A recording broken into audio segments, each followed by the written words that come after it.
Welcome to our channel. Are you ready to uncover the truth about your past? Imagine discovering secrets you never knew existed, hidden deep within your DNA. Join us as we take a genealogy test that shatters everything we thought we knew about our lives. Will the results change our understanding of who we are? I sat with my knees tucked against my chest against the red and brown brick wall outside the police station. My heavy breathing blurred in front of me as the cold winter air dug into my skin, numbing my fingers, but I didn't mind. The cool air gave me the only sense of calm I could find just now. Just yesterday, I was a normal teenager living a normal teenage life with normal parents who loved me. Everything I thought I knew about my life was damaged today. My aunt and a family has always been proud of our Russian background. My grandparents emigrated from the Soviet Union when they were children on both sides of my family. My father constantly gave me overstated versions of his grandpa, Maxim Antonov's, stories. Maxim moved to the US with his family with only $6.55 in his pocket. However, because their village was completely destroyed after the war, we knew very little about our family bloodline before Maxim. With all of these new DNA genealogy tests becoming accessible, I thought it would be interesting to surprise my parents by learning more about our real origins. I spent hours researching these test kits and was impressed. I knew my parents would adore it, so I privately got a test kit with the money I earned raking leaves and shoveling snow. I went shopping with my cash and change. I handed the cashier my wrinkled, jumbled cash, most of which were 5s, 10s, and 1s. The bored cashier sighed, but nonetheless counted the money before handing me a receipt and a little solid box. I took a little tube and sterile packing from the box. I stuffed the tube full of clear, bubbling spit. After that, I sealed the enclosed, pre-labeled box and deposited it in the nearest blue postal drop box. It took a long time to get the results. I kept checking my email, waiting for a signal that my results were ready to view. I became irritated while waiting. It had been 3 weeks, then 4 weeks. Then wait 5 weeks. Finally, 5 weeks and 6 days later, while attending online school, I received the following notification. Your DNA genealogy test results are now available to view. I rushed to the site and typed so quickly that I typed my password wrong not once, but twice. Finally, my account was activated. I immediately opened the genealogy chart, hoping to get incredible insight and clarity into my family heritage. When I opened the findings, though, I was met with confusion rather than clarity. There was no mention of Russian. I am 62% Scottish, 11% Welsh, 10% German, 8% Italian, 5% Arabic, and 4% Indigenous American, according to the color-coded bullet points. There was no mention of Russian heritage. The precise map showed colorful migratory patterns of my supposed ancestors dating back to the 1700s, however none of the colored dotted lines crossed Soviet territory. I was befuddled and disappointed. I expected to achieve a detailed explanation of my family's genealogy, but instead I got a lot of bullshit that didn't add up. My father, I reasoned, was the only person who could possibly explain this one. I was upset that I couldn't offer him the amazing surprise that I had planned for, but now it was my turn to ask questions. So I went into his home office and told him what I did. Asked as to why my genealogy really wasn't Russian. My father was usually a calm and collected man, but when I gave him the results, his face became red and his lips twisted into a grimace, as if he had just drunk sour milk. I'd never seen him so angry, waving his arms around, spit drips shooting from his mouth with each word he said. My father ordered that I cancel my account and never speak of it again after 30 minutes of listening to his terrible speech on how the tests were fake and unreliable, an outright scam in his view. I'd never felt so let down in my life. I was only trying to make my family proud and couldn't figure out why my father was so mad.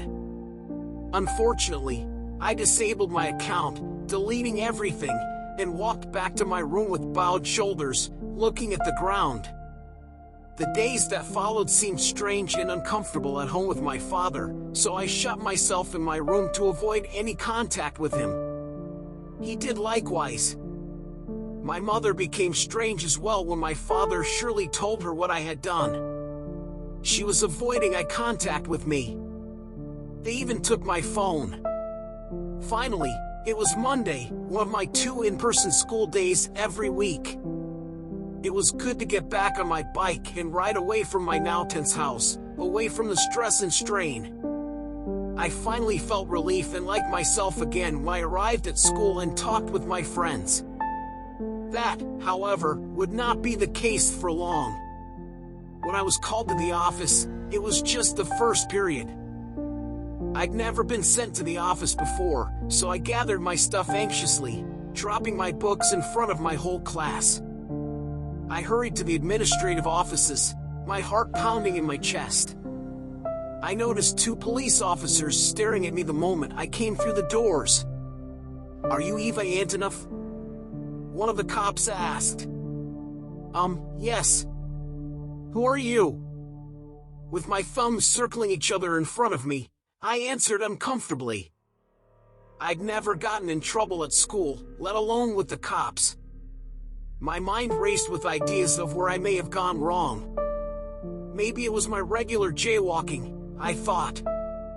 My anxious face may have caught the officer's attention.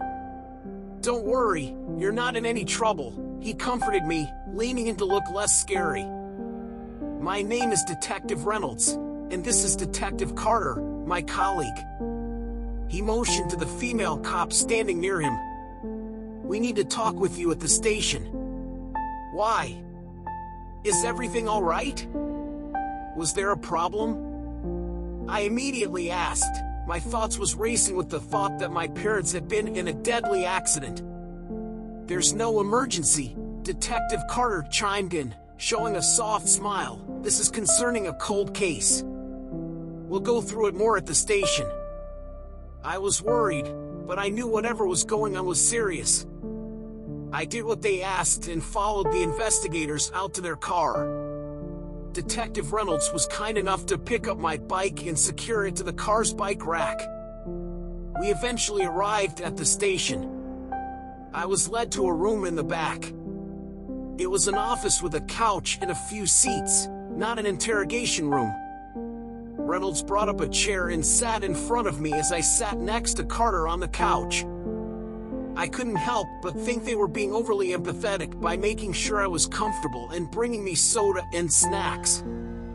"We need to talk about your DNA test that you submitted to that website," Detective Reynolds said, sitting backward on the chair in front of me. His arms were resting on the backrest as he anxiously tinkered with his wedding ring.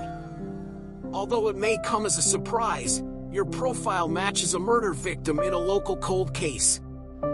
Before dropping the bomb, he took a long, deep breath.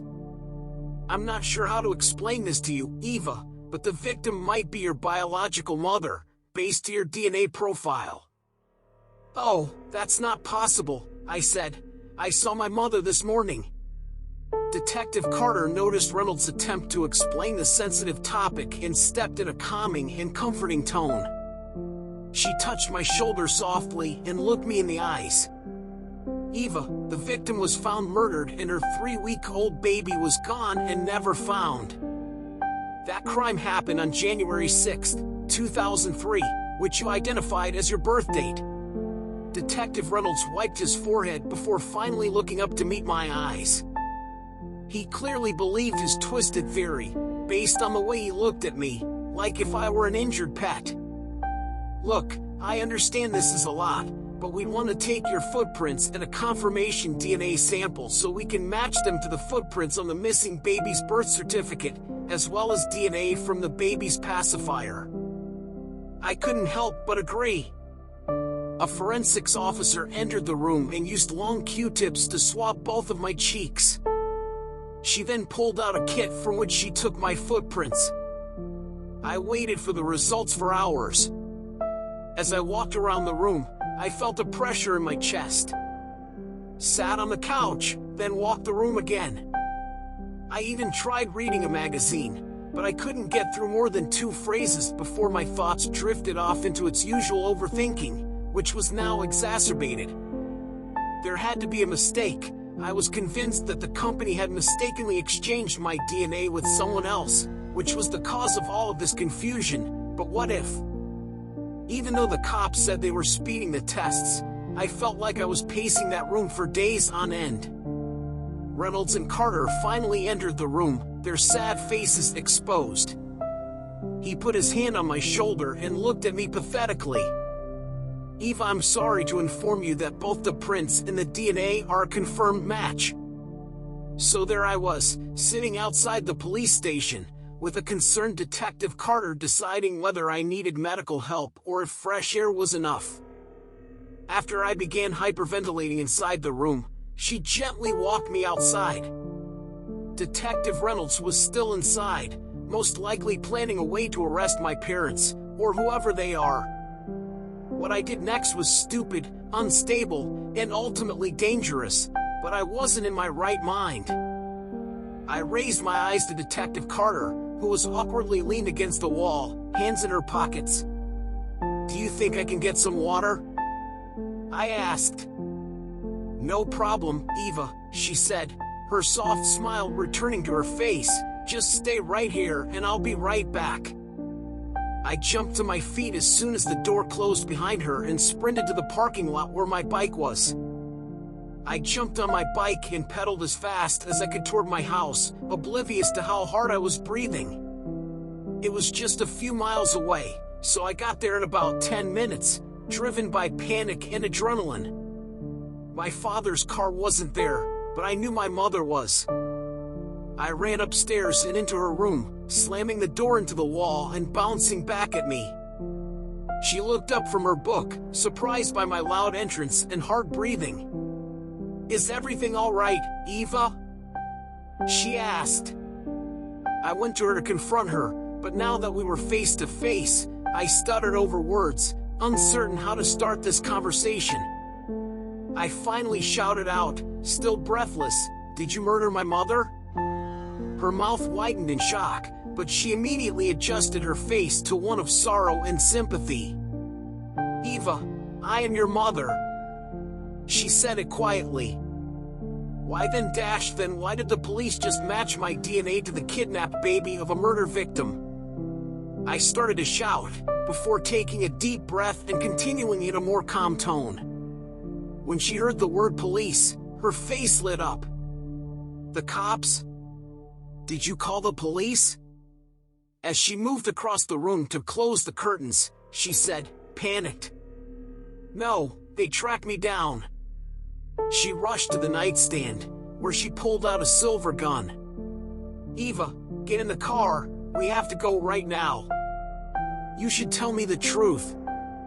I yelled again, unable to remain calm. My hands and legs were shaking, and my chest felt heavy and tight once more. My mother froze when she heard police sirens in the distance. They were heading straight towards us. As the sirens became louder and the neighboring dogs joined in. "Would you like to know the truth?" she said. "All right, here's the truth." She took a step forward and leaned in toward me, holding the gun and pushing the trigger. I instantly understood that I had put myself in the hands of a killer. Obviously, I didn't know this woman as well as I believed. Might she also kill me? She was a worthless heroin tweaking whore, not your mother. She literally spat out that last word, not even trying to hide her anger. We tried for years to have a kid but couldn't, while that woman had a lovely baby. I took a step back as she took another step closer. The sirens were now directly in front of the home, flashing red and blue through the windows. An intercom told my parents to leave the house with their hands up, but she ignored it. "We found you," a baby crying in the backseat of a heated car with a dirty diaper. Her face softened as her eyes shifted from fury to grief. The woman who gave birth to you was passed out in front with a needle hanging out of her arm. She took a big breath and grabbed my hand in hers. Of course, we did what we had to do to save you. We provided you a far better life than you would have had if we had just left you there. We've always treated you like you were our own. Tears ran down both of our faces as the sound of the front door being kicked through echoed through the house, announcing the entrance of the cops. As I fell to the ground, my mother stood up and stared at me with the undeniable love she had for me. Never forget your true mother. Eva, you are my daughter, and I love you. That was the last thing she said to me. As the cops approached the stairs, she attacked them, the gun still in her hand. The sound of her body hitting the ground was followed by the gunfire sound ringing through the house. Detective Carter found me crying and hyperventilating in my mother's room. She grabbed me in her arms and held me in a sympathetic and understanding way. She lifted me up in her arms with remarkable power, carrying my 160-pound body out of the house after covering my head with her jacket.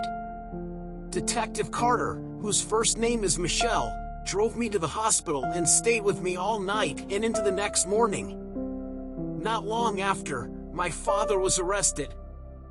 I've asked to talk with him, but his lawyer has so far refused. They did, however, allow me to attend my mother's funeral. Thankfully, Michelle came with me. None of the people I believed were my family members even looked at me. That day, I realized I was suddenly alone, without family. Michelle gave me a beautiful bouquet of royal blue roses at the end of the funeral. She smiled in agreement to my unspoken emotions. I said as I laid the flowers on the casket, "I love you too, Mom."